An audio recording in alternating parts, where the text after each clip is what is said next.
Hey ladies, can you believe that this is going to be the last video for our Artist Way workshop? Alright, you're already taken in the scene. Where am I? I just wanted to show you something, the biggest creative thing I've ever done in faith, and that's to buy this house. So I thought I would just give you, since you have to hear about it every week, I thought I would just show you right now what I'm dealing with in faith. I'm gonna switch this around. So I know that I should be super excited right now, and I'm actually slightly terrified. The reason being is my house, it just looks really bad right now, and I'm gonna show you.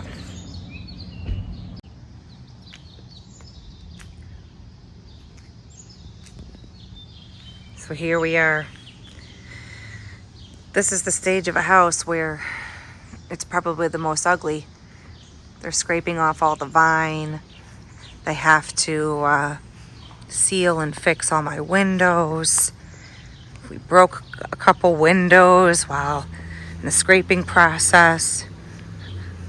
But this house, oh butterfly, is the house that when I saw it, I just saw what it could be. And I still see what it could be versus what it is in the natural. That's faith. Here I am getting ready to have the painters make this house these colors. Didn't get that balcony, but pretty awesome, huh? But right now, this house still looks like a complete mess. And that's what I'm trying to say. I'm trying to say that we have to be a complete mess. We have to be a complete mess during in that transformation time. There's no other way to be transformed without going through the ugly stage. So that's the analogy. Plus, I know some of you have been really wanting to see what's going on over here and why I talk about it every video. But this has been a journey of faith for me, a journey of faith to even take on this endeavor and believe that I could do it, you know, with his help, needing help for finances, needing help for resources, needing my husband to become on board. But there's not one day I regret taking that leap of faith, and I did not know step 2 when I took step 1. So it's just an example. What in your life seems scary that you're even afraid almost to say out loud? I'm going to go sit in the sunroom now, and we're going to discuss Faith, chapter 12. So I could not do all these videos and then not show you at least a taste of the outside. As you can see, there's still a lot of work to do.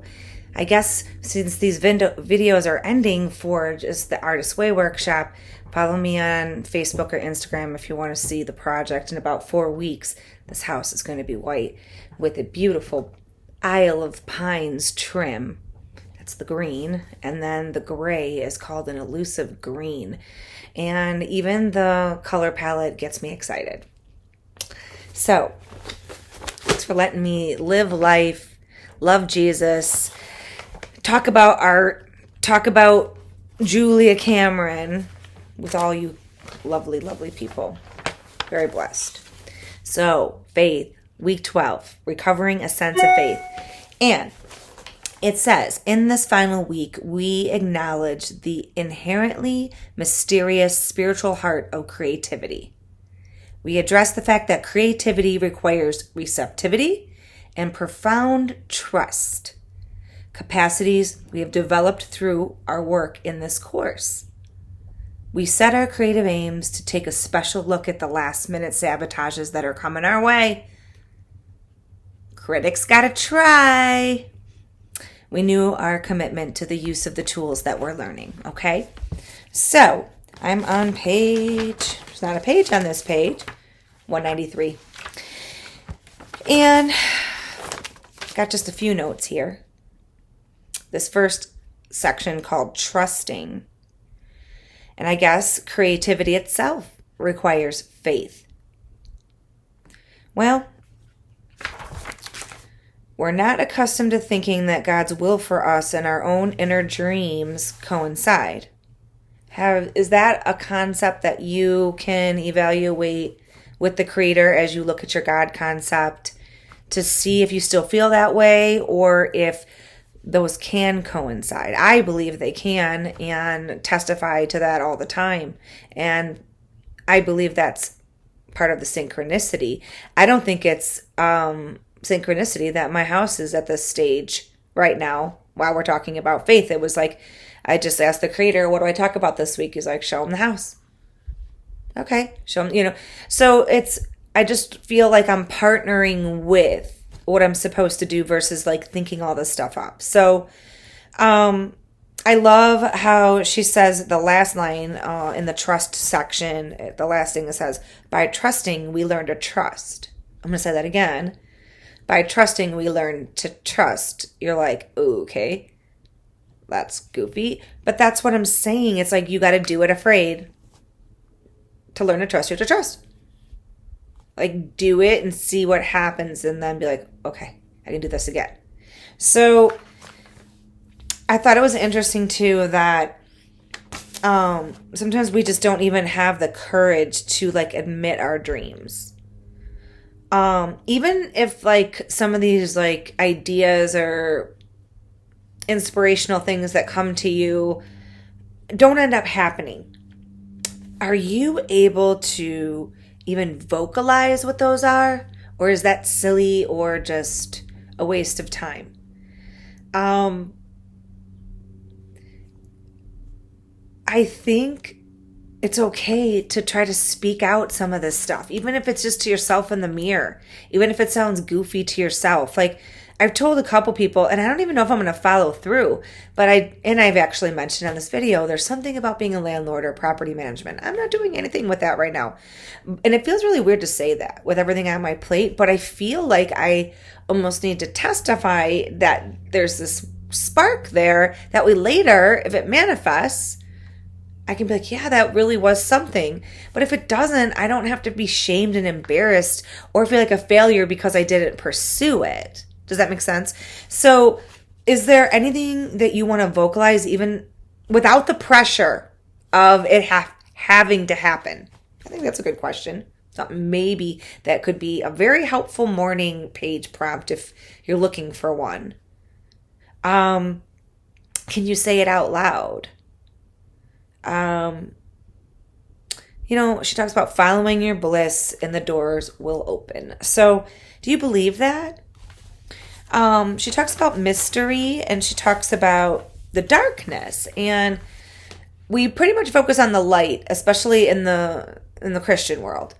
And the light overcomes the darkness, and oh my goodness, that's where the power is in the glory and the light. So absolutely not dissing the light, but things do happen in the darkness. And I had the privilege of being in a meeting today, a ministry meeting, and someone was describing that the process of healing is just painful and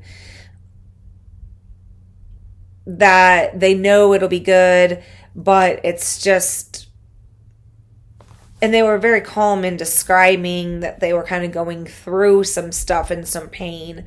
But then we're able to articulate very well, I'm articulating this well, I'm acting calm, I've worked through some of this, there's more to work through, but this is a very difficult thing, and this is very painful, and this looks pretty shaky, and maybe that wasn't the word, but, that's, I think, another good word to use is, it feels shaky, it feels uncomfortable, it feels like maybe it's not working, almost, and that is proof that it's working. That's that transformational piece. So, you're doing it. It can't feel perfect. So that's what I mean. That feels like darkness. That feels like an icky, bad thing when really that's the only way to achieve the level of healing and to get to that mysterious place that the Creator wants to meet you with the new opportunity, with the bigger vision, with another piece of insight that's going to bring this joy that you can't get anywhere else. Not from another person or a project or an achievement. It's just this pure inspirational vision because you wouldn't have thought it up on your own. It wouldn't have occurred to you. Anyway, this darkness. She talks about the waiting for ideas to hatch. She talks about creativity, being working about in creativity, or being more of in a production mode. She then goes into the imagination at play. She talks about hobbies.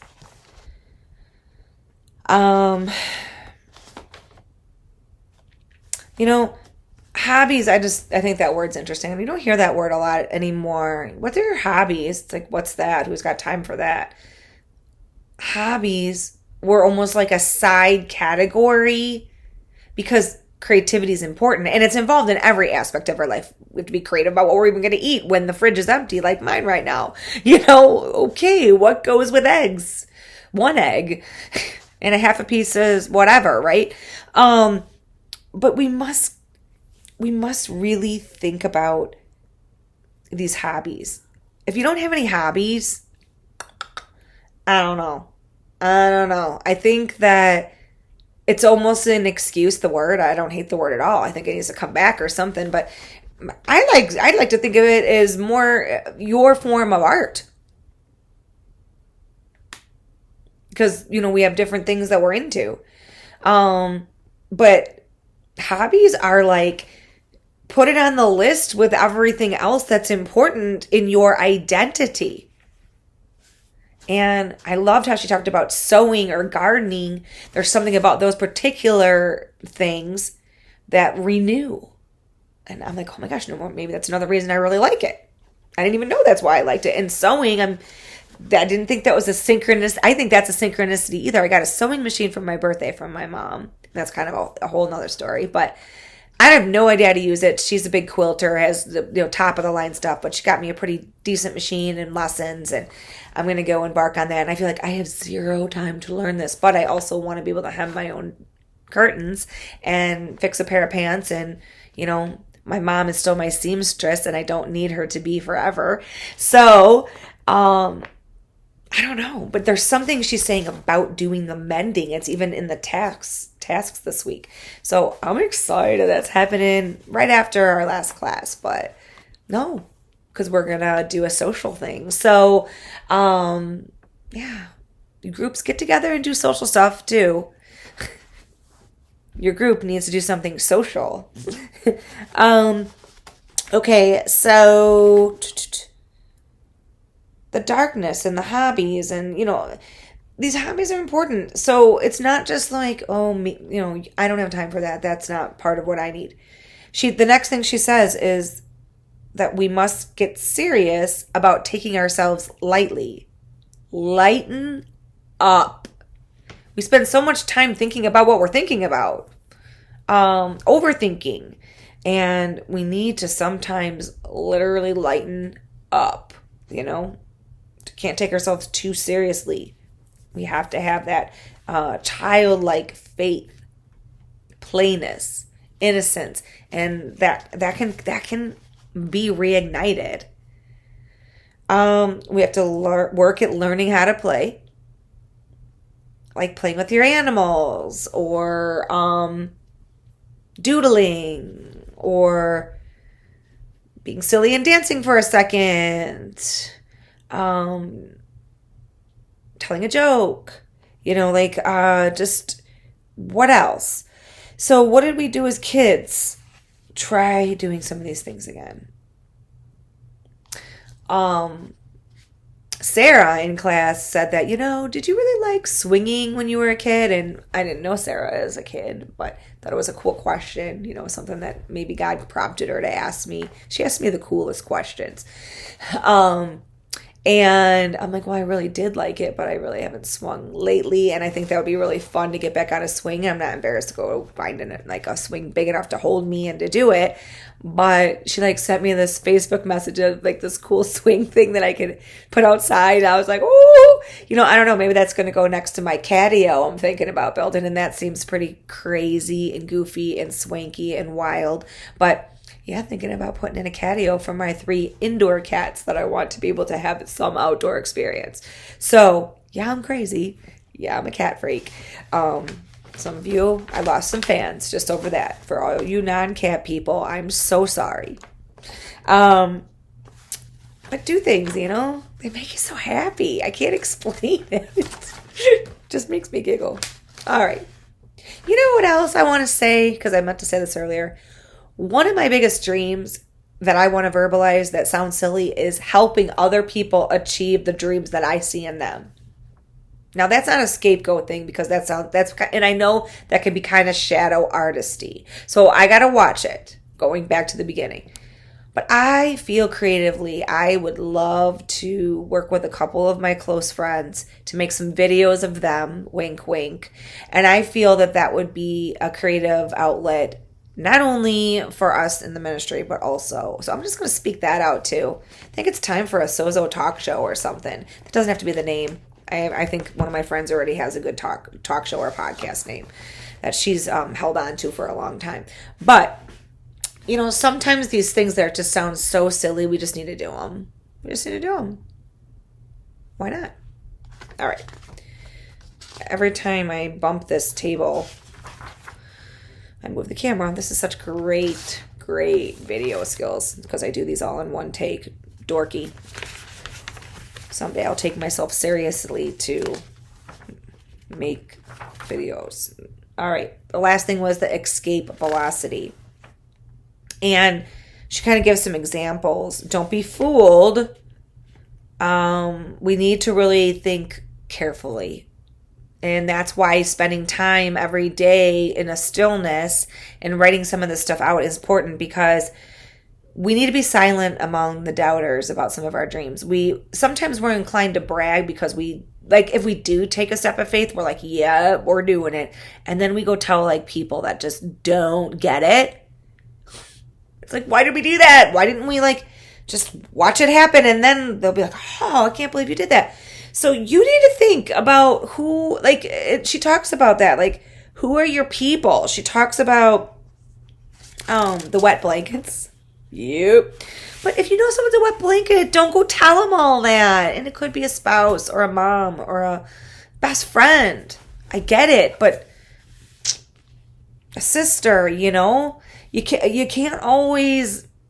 There are people you love dearly sometimes, but they're just not the right people to tell because they're blocked or they're stuck or whatever's going on. Doesn't mean you don't love them and you don't tell them anything, but it's just really important, I think, as a protection for yourself as you're building your faith, not to just surround yourself with people that are going to wet blanket you. So we need to name our allies accurately. So yeah, have your girl circle, have your people. So in the tasks, I really encourage you to think about these, not just be like, I'm done.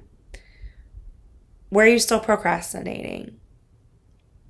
She mentions going back to week 1 and looking at the core negative beliefs on 30 and 31. Go back and look at what you wrote. The critters are still there. The critic's still there. The enemy is there. But I'm assuming you've made some progress. She talks about mending and gardening. Go out and try it. Why not? It's actually somewhere you could do it. And then the God jar. The God jar. So, whatever you want to use, any kind of container. A place to put your fears, your resentments, your hopes, your dreams. And then when you take things out or when you put things in, remember they're in there. That God has them and wants to do something about it. Can you believe that? God wants to do something about it? Another synchronicity is I didn't even think about that jar until we sat down. Literally, and I was at that part I should have went and got a jar. And then I realized I had a jar with papers already in it. That's weird. They were papers that my daughter put those in a jar for me when I turned 40. She wrote 40 things she likes about me. I think she ran out of things she could think of after 25. So there's a couple, a few of them are the same thing written different ways, but it's so awesome. And what an awesome thing. I'll always have that. I probably look at it only once a year, but it's just It always blows me away, but it's just weird that another synchronicity, that's faith, that's confirmation. So that's how good our God is, and I just pray that you're able to believe that he wants to do that for you, and that he does do that for you, and that he's not a respecter of persons. He's going to do it for everybody that's seeking and paying attention to him. So I want you to think about what you want to do. If that's a period of healing, do it. If that's a dream that you're mustering up the courage to articulate or speak out loud to someone, do it. So those are the things that are next. That is the faith that you need to have, and that comes through trusting the Creator. Let's check in. And I'm so proud of you for completing the Artist's Way workshop with us. And I pray that this is a lifestyle for you.